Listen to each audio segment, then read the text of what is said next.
Hi, I'm Jonathan Messenger, and welcome to the alien adventures of Finn Caspian. I'm here with my good friend and introbot, Bebop. Say hi to everyone, Bebop. Hey, everybody. Okay, Bebop, I know you usually like to interrupt me, and you have your own plans for how these intros go, but I thought we could do something we haven't done in a while, which is to answer a few questions from listeners. What do you say? Yeah, I love it. Okay, so the first question is from Cadence Lee, and here we go. My name is Cadence, and I am 6 years old. Bebop, how have you done in the elections? Well, Cadence, that is a fantastic question, and while I did lose the election to be president, as you know, I'm very excited to announce my candidacy for Best Podcast Robot of 2017. It's early in the campaign, but I believe if we work together, we have a real shot at it. Do you think you have a real shot at it because you made it up? Yes. Okay, great. Here's another question from Theo, 6 in New Jersey. Bebop, have you built a time portal that allowed you to go to the past and fight real dinosaurs? That's a very good question, Theo. I have not yet built a time portal to send me to the past to fight real dinosaurs. If you remember from Bebop Tales, I was bounced there by Baron's time bounce shield. And I have to say, all that high-speed time travel into the past was pretty scary. And I couldn't really eat any art for like a week after it. Okay, well that's a good answer. But I did build the time portal to send me into the far-off future Bebop Tales Season 2 spoiler alert. What was that? Nothing. And finally, a question from 5-year-old Isaac from Tampa. Can Bebop tell us how robots made Bebop so people can learn how to make Bebop and have more Bebop Tales because it's so fun? Well, first of all, thank you, Isaac. I'm glad you liked Bebop Tales. Bebop Tales. Oh boy. The first robot ever to grow fingernails. Bebop Tales. Bebop Tales. Bebop Tales. Did you just say you were the first robot to ever grow fingernails? That's for another episode, Jonathan. Okay, all right. Well, can you answer Isaac's question, Bebop? Sure. Listen, Isaac, I'm sorry, but I can't tell you how I was made any more than a rose could tell you why it smells so sweet. Some things are just unknown. Wow, Bebop. That's really poetic. Yes, sir. Okay, well, that's it for now, and thank you so much, Bebop, for taking the time to answer all your fans' questions. Let's move into the next episode now. If you remember what happened in the last episode, the kids of Explorer Troop 301 were cheated out of wins in 2 more games, and the final match came down to Finn and Hamlet, and the king had tasked them with bringing him a piece of the moon, but they couldn't use a spaceship. I'm not sure how they're going to do that, but let's find out in episode 3, A Short Leash.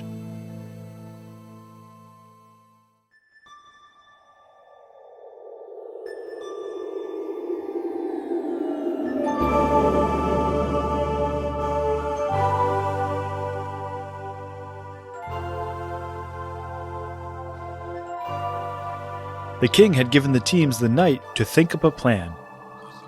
The Marlowe kids retired to a locker room deep beneath the stadium seats. It had large, plush chairs and long couches and seemed more like a living room than somewhere athletes would gather.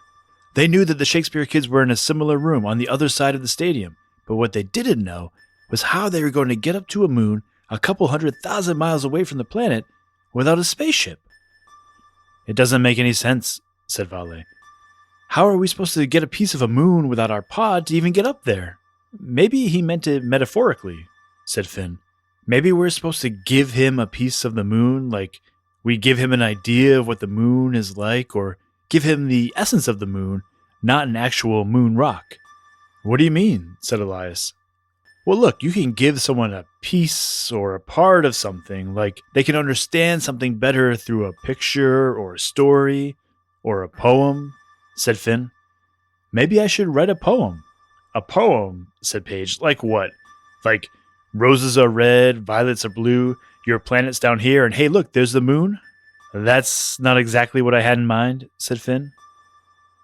"You know, it's not a bad idea," said Abigail. "It could be a riddle or something. We did have that moon riddle back when we were inside Sapphire, but just in case, I think we should try to figure out how to get up there." "Okay, hear me out," said Elias. "What about Cannonball Mountain?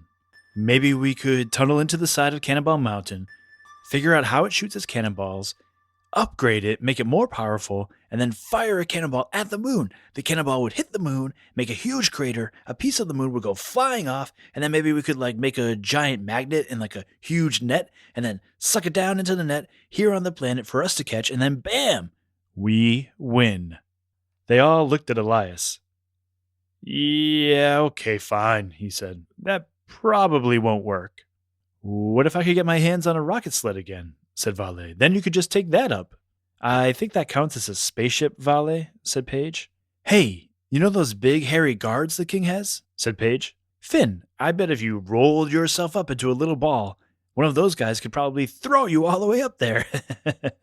Paige laughed at her idea, but Finn was too lost in thought to argue back. Man, he said, I wish they had let Foggy stay down here. I bet he could have figured this out by now. The team sank deep into the soft furniture of the locker room, and one by one, Paige, Elias, Vale, and Abigail all fell asleep, exhausted from competing in their games that day.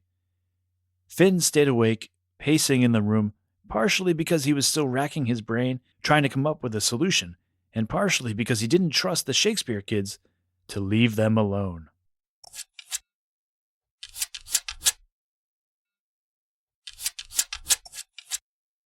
Someone was at the door.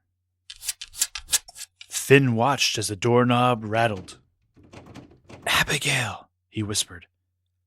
Elias, Vale, Paige? But all of his friends had drifted deep into their dreams. There was no way he could wake them. Fine, said Finn. What's the worst that it could be? He stood up, strode across the floor, opened the door, and there was no one there. He looked left and looked right, but nothing.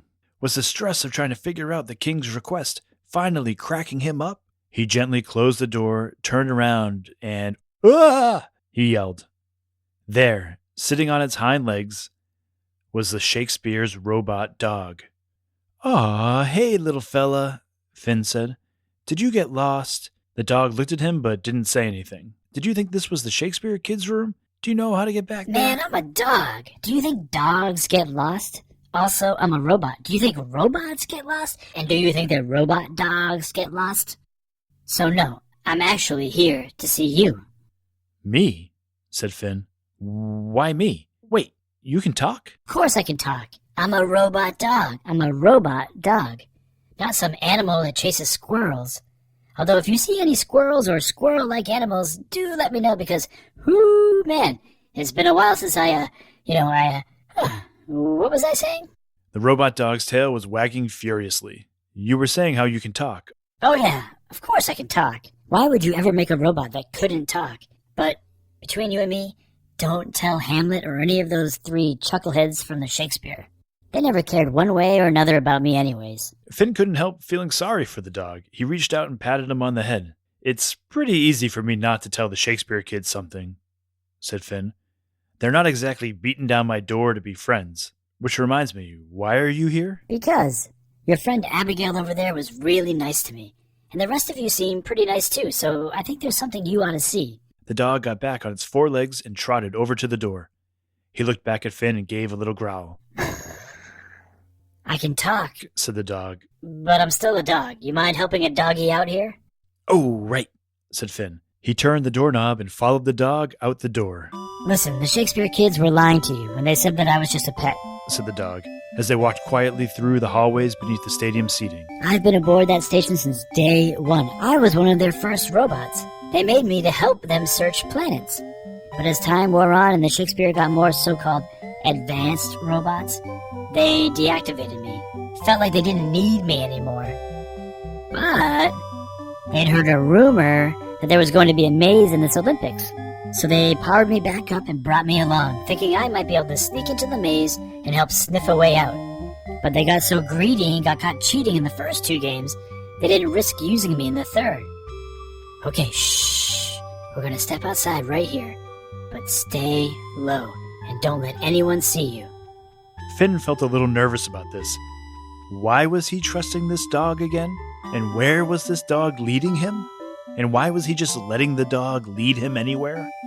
The dog turned around to look at Finn. What's wrong? Nothing.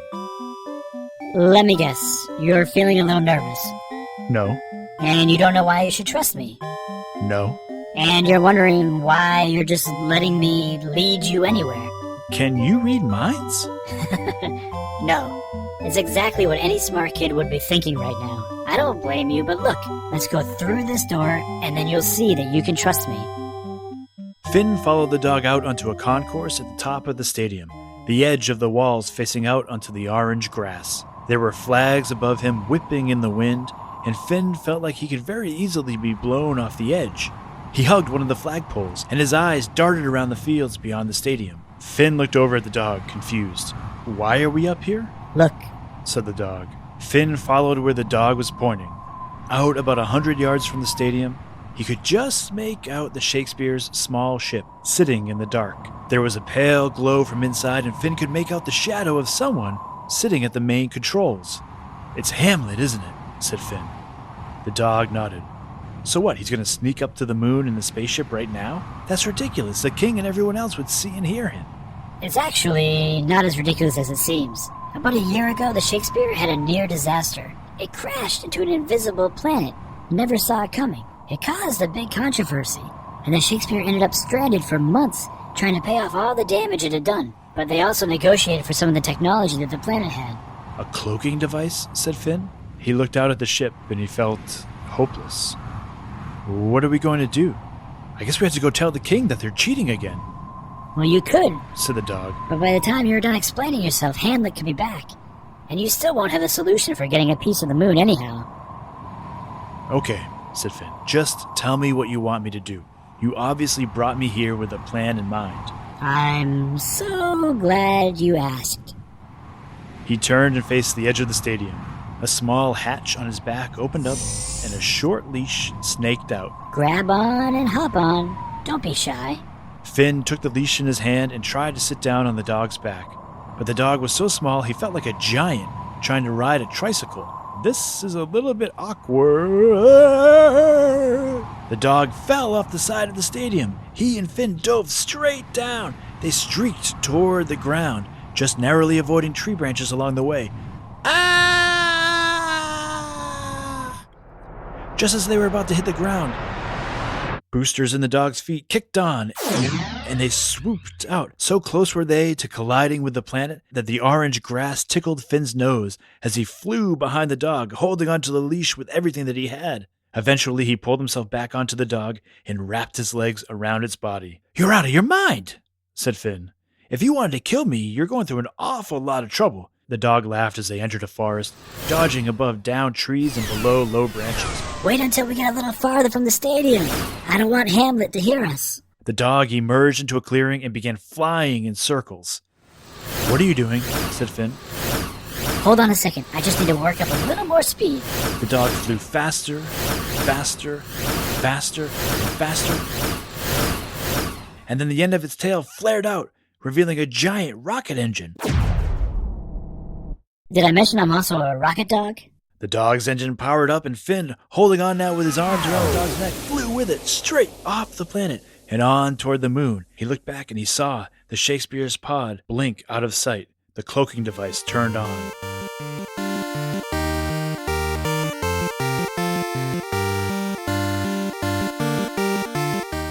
Finn and the dog's flight to the moon was short, and their stay on the moon actually never happened. As they closed in on the moon, they discovered that it was populated with thousands of small, rock-like moon creatures. The creatures had set up some sort of military defense, and as soon as Finn and the dog closed in on them, they began catapulting moon rocks straight at them. The dog spiraled toward the moon, dodging the rocks one after another. But about 50 feet from the moon's surface, Finn caught one of the moon rocks in his hand. "Good enough for me, let's get out of here," he said.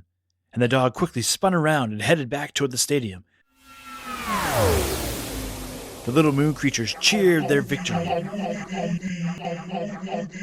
And as they flew back to the planet, they saw the Shakespeare pod, cloaking device turned off, coasting up toward the moon. Inside, Hamlet was smiling, thinking he'd gotten away with one final, perfect cheat. The dog flew in closer to the pod, and Finn held up his moon rock for Hamlet to see. and the dog couldn't help himself. He finally let go of his secret that he could talk by saying, "So long, Hammy." Hamlet's jaw dropped, and as Finn and the dog returned to the planet, they swore they could hear moon rocks bouncing off the Shakespeare pod. The Shakespeare team didn't even stick around for the closing ceremonies. When Hamlet returned, he quietly told his 3 friends to pack up their gear, and they all left on their pod, dented like a golf ball. Their robot dog stayed behind.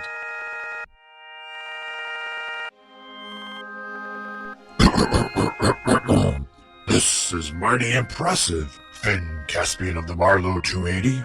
The 4 explorers and the dog were lined up in front of the king. Paige was sitting on the throne, beaming down at her brother and her friends. A large crowd of short, hairy aliens that looked like the king had gathered to watch the ceremonies. I didn't actually think any of you would have been able to get up to the moon, of course. I was more expecting you to, write a poem or some such thing to capture a piece of the moon. Finn almost raised his hand to point out a poem had been his idea, but he let it go. Now comes the most special part of these very important games. The king took out 4 medals and hung them on the necks of each member of Explorers Troop 301. He took out a smaller one and hung it around the dog bot's neck. Now that you have all been named the King's champions, it's time for you to complete your quest. Finn bowed to the king. Wait, what do you mean complete our quest? I guess, yeah, we'll go back and try to find a planet on which humans could live. What is the meaning of this? Continue your quest to fight. What are they speaking of? The king turned to Paige. Sergeant Caspian? Surely you told them about the true meaning of these games. Paige blushed.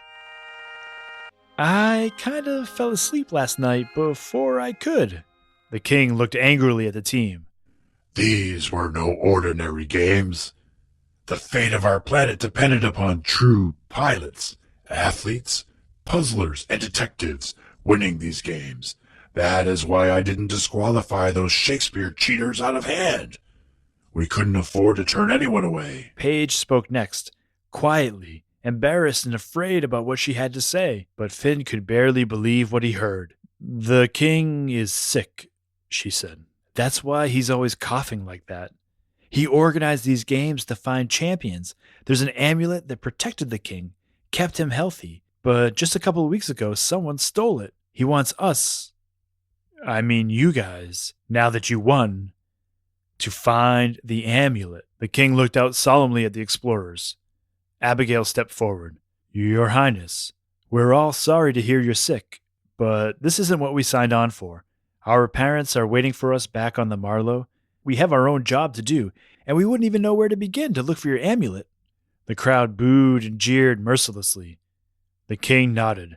He stepped away from the throne and signaled to the 2 large Yeti monster guards with the gray, matted fur. I was, of course, afraid you would say that. I'm also afraid you don't really have a choice. The guards began growling and moving in on Paige. The fate of my planet rests in my hands, and my fate now rests in yours. Take on this mission, find my amulet, heal me, or be assured, Finn Caspian of the Marlowe 280, you will never see your sister again.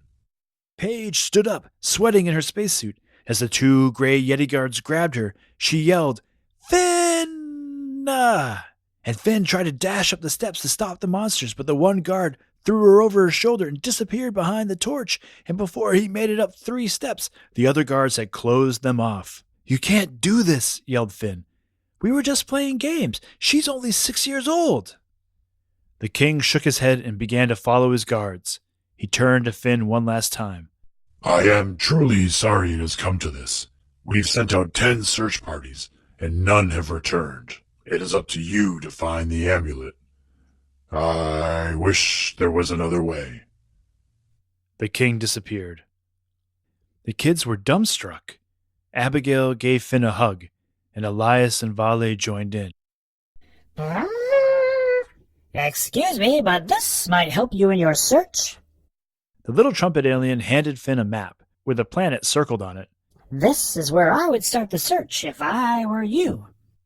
Finn took the map and sat down on the steps of the stadium. What are we going to do? He said. Paige. They got Paige. They looked up, and descending from the sky was their explorer's pod. The remaining crowd quickly hurried out of the way, and the pod landed in the middle of the playing field. The hatch opened, and out stepped Foggy, followed by Voltronic Zoo, looking shinier than ever. Something's wrong with the Marlow, said Foggy. All the electronics are jammed. We were able to get the explorer's pod off, and came down to see if you were all right. Finn explained what was happening. Huh. They must be jamming the Marlow's electronics then. It appears as though we are on our own. Yeah, that's all right with me, said Voltronics. Let's just go battle those weird hairy things and get Paige back. No. We can't jeopardize Paige's safety by starting an all-out battle. We are not going back to the Marlow, said Finn. We have the map, we know where we need to go, and the sooner we get there and get the amulet, the sooner we free Paige. Abigail tapped the robot dog on the back, and he let out his leash. Okay, she said. Let's go. The 4 friends, and now 3 robots, began to board the pod. Voltronic stopped Finn on his way onto the pod. I know we're not battling right now, but if we can't find this amulet, we'll battle them, right? You bet your Oreos, said Finn.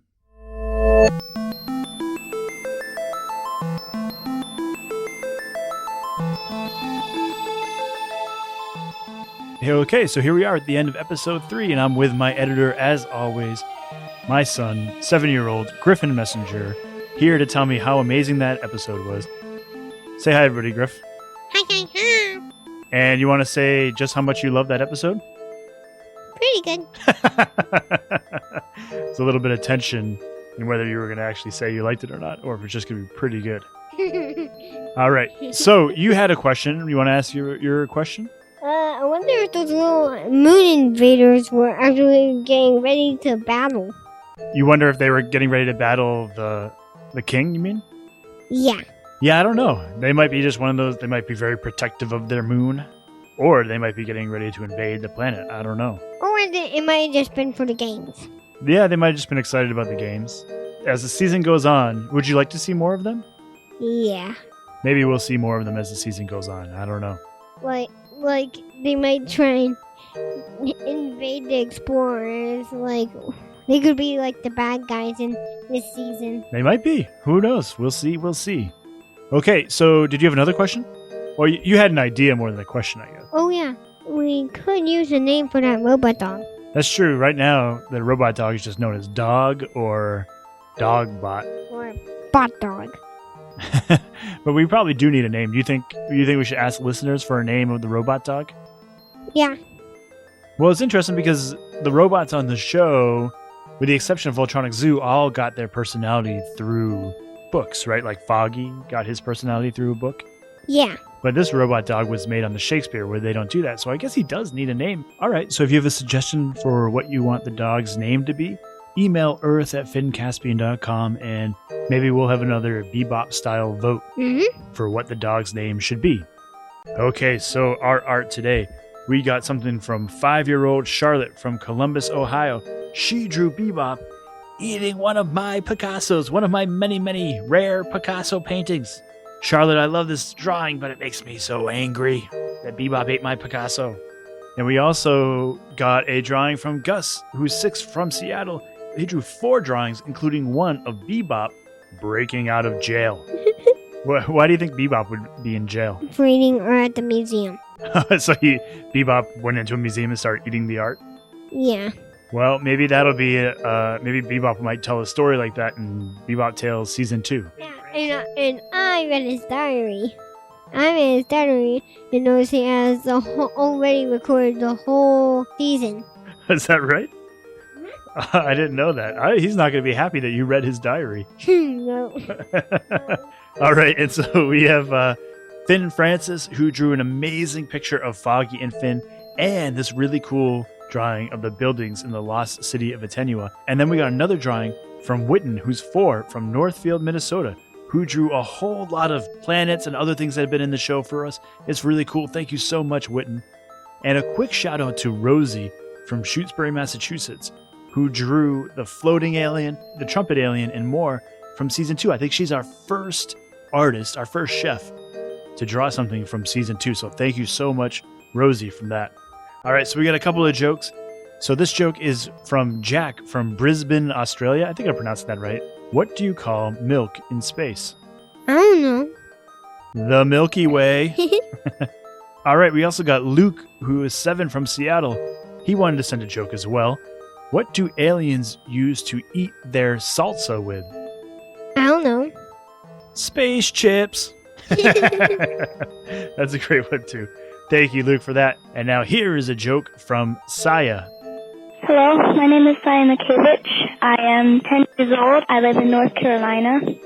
And I have a joke that I would like to share.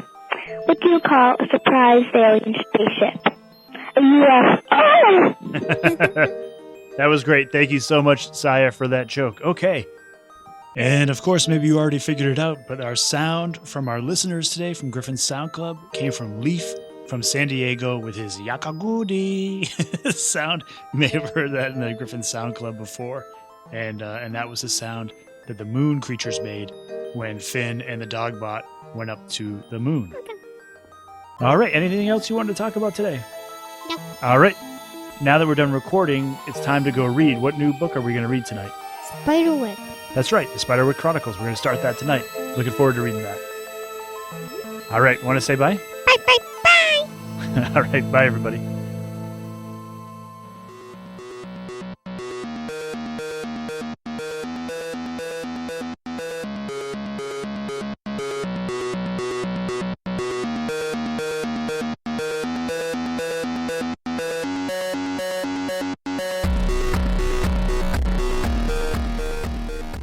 Okay, thanks again for listening to the show, and thanks to everyone who has sent in their art, their ideas, their jokes, their sounds, their questions. I love it. Thank you so much, and shout-outs this week to Isaac, Theo, and Cadence for their bebop questions, Finn, Witten, Charlotte, and Gus for the art, and Jack, Luke, and Saya for the jokes. And please remember that if you have a minute, check out our quick survey. You can find it right there in the show notes. Just click View Description, click the link, and you can fill that out really quickly for us. We would really appreciate it. The Alien Adventures of Finn Caspian is a Type Drawer Media production, written and produced by Jonathan Messenger, edited and guided by Griffin Messenger, with special thanks to Maria Villanueva. The theme music you hear at the beginning and end of every show is by Mark Greenberg, recently voted the nicest human in the Milky Way for 3 weeks running. I don't know where you go from there. If you know what's bigger than the Milky Way, let me know, and we'll see if we can get Mark on the ballot. For more information about the music, the art, everything about the show, check out the show notes. Thanks again for coming back every week and having more fun with us, and we'll see you next week.